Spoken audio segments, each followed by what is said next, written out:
It looks like we're live. Hey everyone, this is Paul Gale from PaulGaleNetwork.com, here today to talk to you about the Xbox and whether or not I think the Xbox Scarlett could actually end up being called Xbox 5.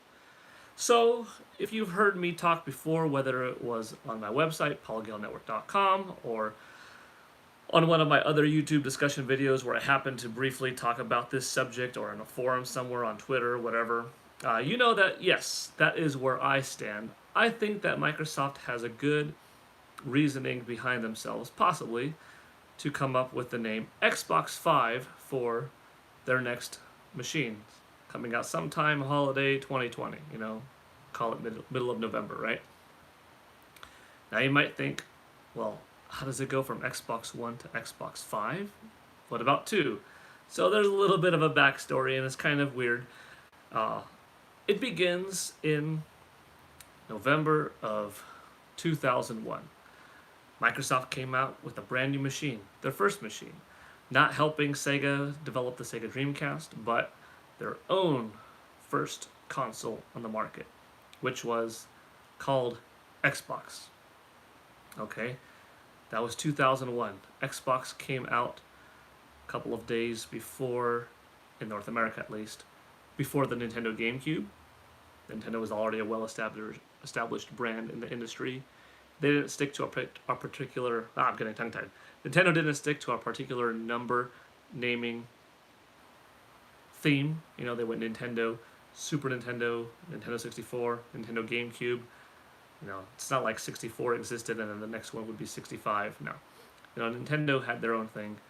PlayStation at the time was newer. PlayStation 2. Their next system would become PlayStation 3. They kind of made it easy for themselves to just stick to the next number going along. Microsoft came out in that, PS2, GameCube era.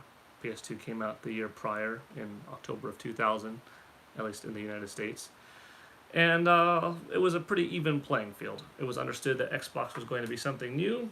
That was the name that they were going to develop, introduce a brand new brand, try to get this into familiar territory with people. After all, for many years, even to this day, there's a lot of folks out there that say, oh, what Nintendo game are you playing? There was a joke before that, like, oh, no matter what system you were playing, your mom would say, oh, what's the new Nintendo? Regardless of whether it was a competing platform or not. Nintendo was just synonymous with video gaming. Then over the years, Nintendo and Sega had some competition, Nintendo and Sony, and now Sega bowed out and Microsoft would come in. So how do you compete with Nintendo or PlayStation, already a couple of generations old? Well, you come up with Xbox. Something simple, something what they thought was catchy, and it more or less worked, okay? So that's 2001. Fast forward into development over the next few years, and Microsoft definitely felt like they had some presence. After all, worldwide sales, the Xbox, original one, did outsell slightly the Nintendo GameCube. So not a bad start for Microsoft in their foray into the video game console market.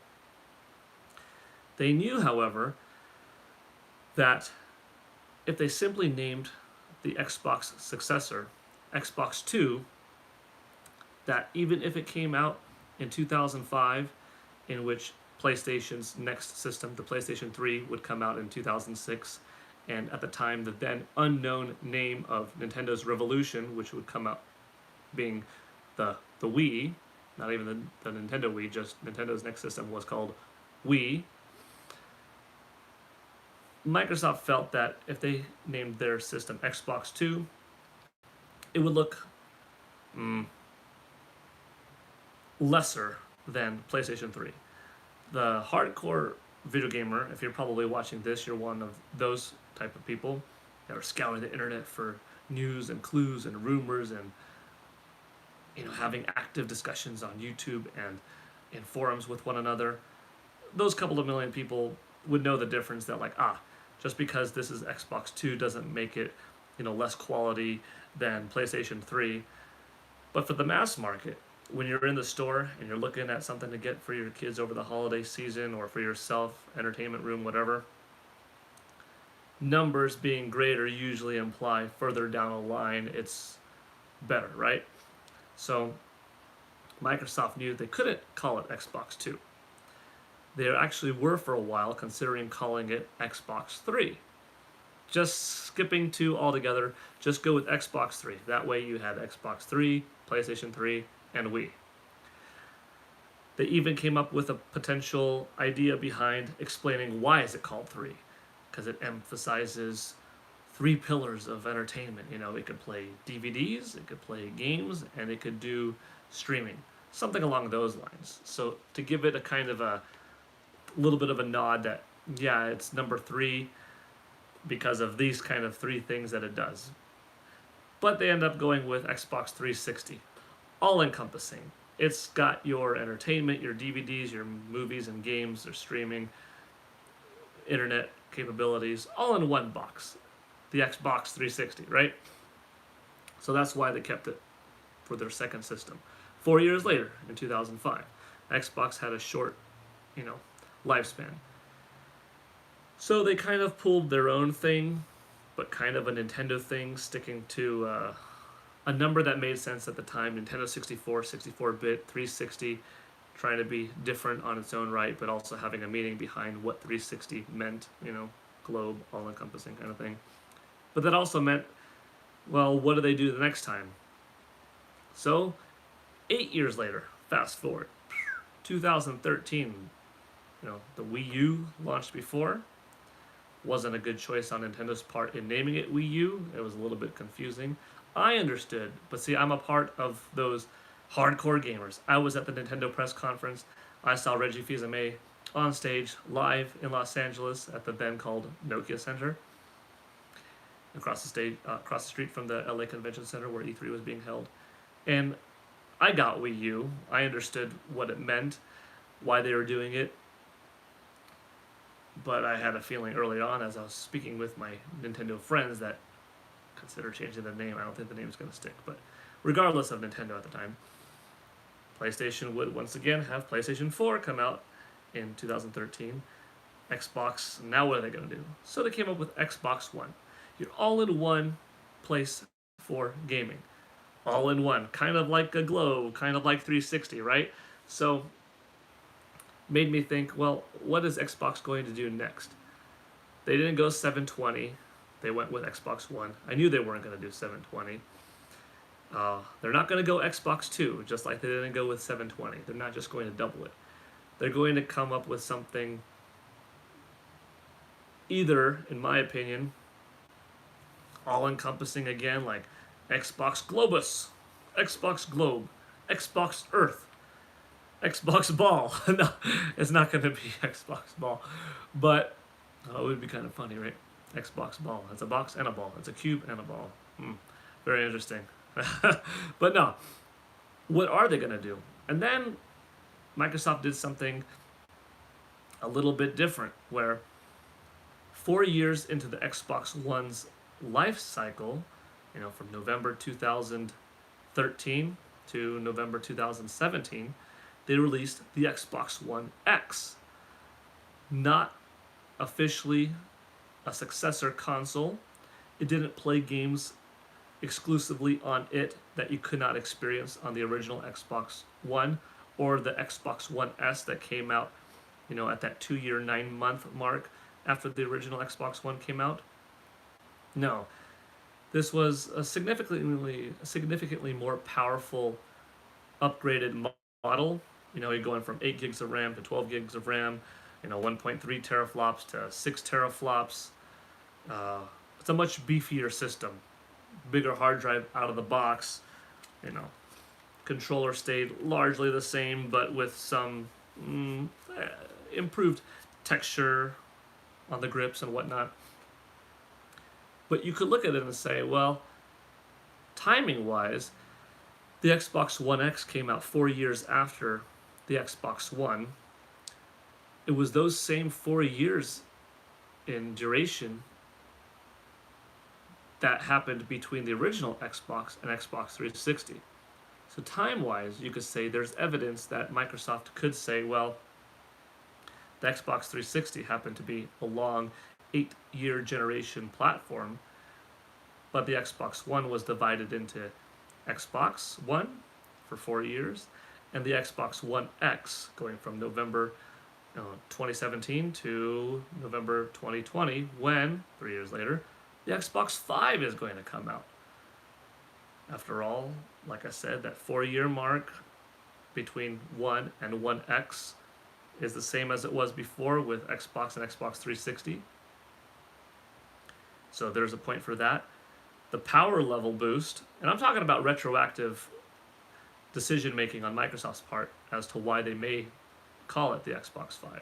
Because they never came out and said all of this stuff. They never said, oh yeah, Xbox One X is actually our next gen machine. No, it's an added machine to the library of Xbox One systems. You have your One, your One S, and your One X, right? It's just like, the Nintendo 3DS, the 3DS XL, the 2DS, the new 3DS, and the new 3DS XL. Those 5 systems are all part of the same 3DS family. It's just the new 3DS and the new 3DS XL are more powerful additions of the family of the 3DS and the 2DS, right? That's understood. We agree on that. But could Microsoft retroactively say, well, the Xbox One X was actually a 4th addition to our family? Time-wise, it makes sense. The power increase, it was quite significant. It wasn't just like, well, you could kind of say that the PlayStation 4, the PlayStation 4 Pro was considerable, but PS4 and PS4 Pro, 3DS and new 3DS are definitely here. Xbox One and Xbox One X are up here. They made much more of a leap forward in technology than the other two did with this particular mid-generation upgrade, So I think if you look at the difference in tech between One and One X, and you look at the difference in tech between the Xbox and the Xbox 360, those two power increases, the timing being similar, 3 years taking place between the One X and the Xbox 5, Scarlett, currently called, coming November 2020, I think Microsoft could call it like this. You've got your Xbox 360, your Xbox One, your Xbox One X, and your Xbox 5. And then they would have an easy way going forward where, at least with Sony, they could compete on the numbers game. Nintendo has its own thing. NES, Super NES, Nintendo 64, Nintendo GameCube, Wii, boom. Wii was a wake-up call. Wii U, I can see where they're going, but not the best name. But who could have all predicted it perfectly, It's okay. Nintendo Switch. Oh, okay, we're on to something. At this point, what's Nintendo going to do? Are they going to go with Nintendo Switch 2, Nintendo Switch 3, and go like that? Or would they introduce, Super Nintendo Switch? Are they going to shake up the name yet again? It's a different thing, but that's a different discussion video. That's a different topic for a different time. At least when Microsoft is concerned, they have a way now that if they wanted to, now's the time to start numbering your systems and being a little bit more noticeable, recognizable when the mass market is talking about video game systems. Oh, it's the PlayStation 5 coming out. Oh, it's the Xbox 5 coming out. Well, they're both equal.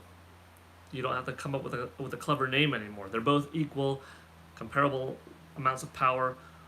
Which one do I like more when it comes to controller, exclusive games, etc.? That's what the mass market is concerned about. Pricing, probably similar to, all of that. But now's the time that if they wanted to go into the numbers game, they stand the best chance.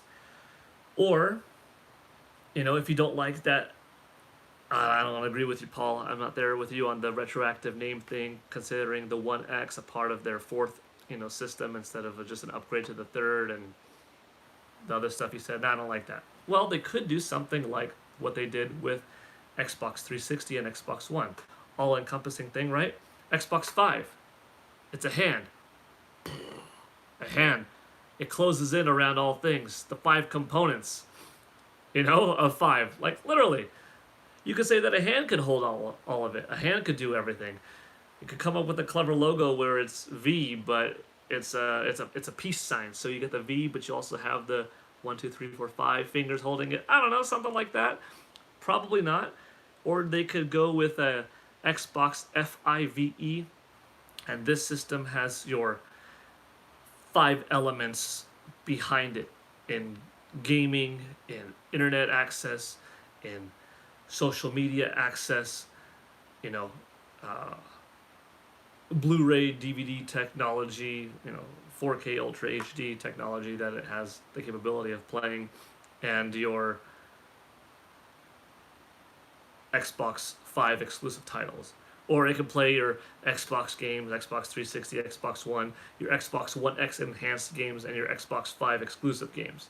It's not like Xbox One X and Xbox One had different library of games, but if you had the One X, you definitely did have the capability of playing certain games to, higher quality visual fidelity standards and whatnot. But they could make a different pitch this way or that way as to why it's 5. What 5 things does it do? But then you say, well, if that's the goal that they're going to take, are they going to go with 6 and say, well, Xbox 6 could do Netflix, it could do YouTube, it could do all that? No, maybe not. So maybe they just quietly call it 5. To the hardcore gamers that really care about the numbering, they explain some of the details why, but in the marketing for, what you see on Facebook and Instagram and on TV and comics and stuff, it's just called 5. Maybe they have a little tagline that this is what it does, or not, but I don't know. I'm calling Xbox Scarlett Xbox 5. I've been doing it for a long time. It's always where I go back to, where I'm talking about it with fellow friends and fans of the industry. What do you think? Do you think that Microsoft's going to call it Xbox 5? And if not, what do you think they're going to call it? I can't see it releasing as Xbox Scarlett, just like, they didn't call it Xbox Scorpio for the Xbox One X. Xbox 5. I think I'm onto something. I don't know. Regardless of whether you buy into my thoughts on it or disagree with me, I'd love to hear your thoughts. So thank you in advance for any of your feedback. I appreciate your time. This is Paul Gale from paulgalenetwork.com signing out. Have a good one, everybody. And yeah, let me know what you think of Xbox 5. All right, bye.